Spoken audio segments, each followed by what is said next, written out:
I've waited long enough to make this video, and as I mentioned in my previous one, I ran into heaps of trouble. So, welcome to episode 3.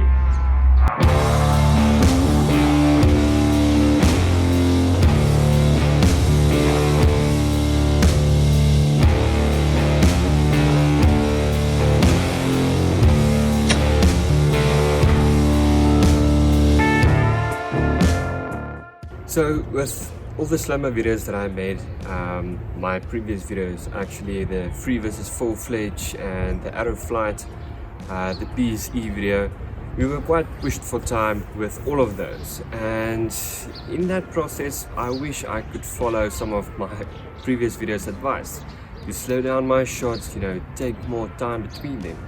And I guess this happens because you're not entirely focused on what you're doing.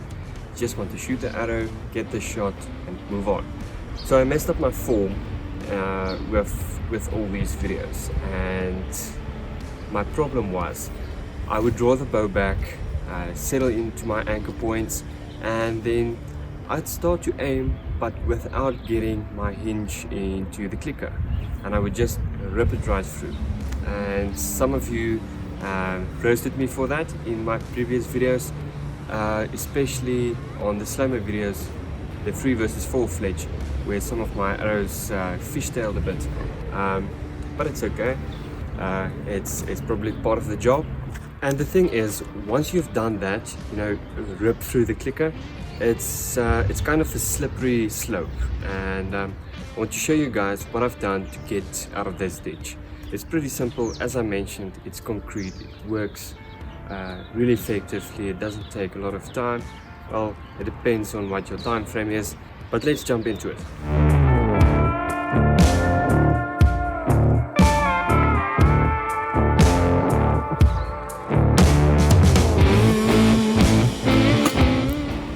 So part of my solution was to take a break. I mean, it's the easiest way to reset, and I wanted to use this time to do some mental training. Nothing too serious, it's not that extensive, but it definitely works. So what I would do is I would visualize my shot process, or well, focus on the problem, what I actually should be doing. So this is how the mental training works. You only have to visualize your shot sequence, or the perfect shot sequence.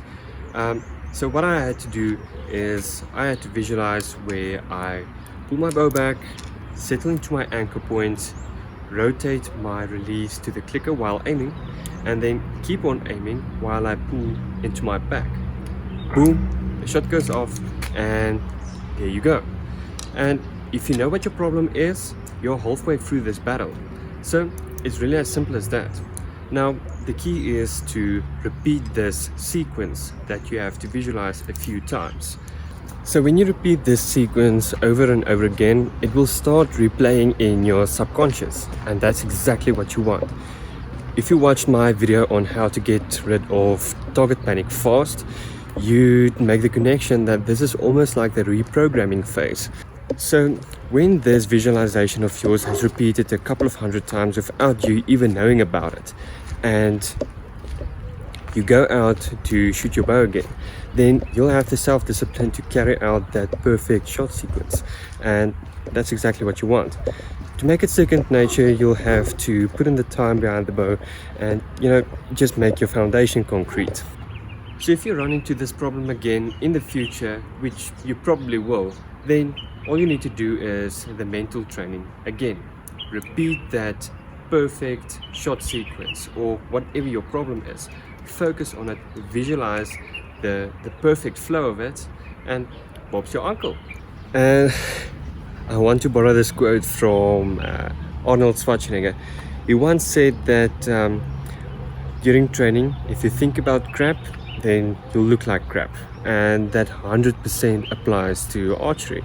If you think about crap while shooting, well, you guessed it, you're gonna shoot like crap. So my point is, focus on what you're doing and only on what you're doing.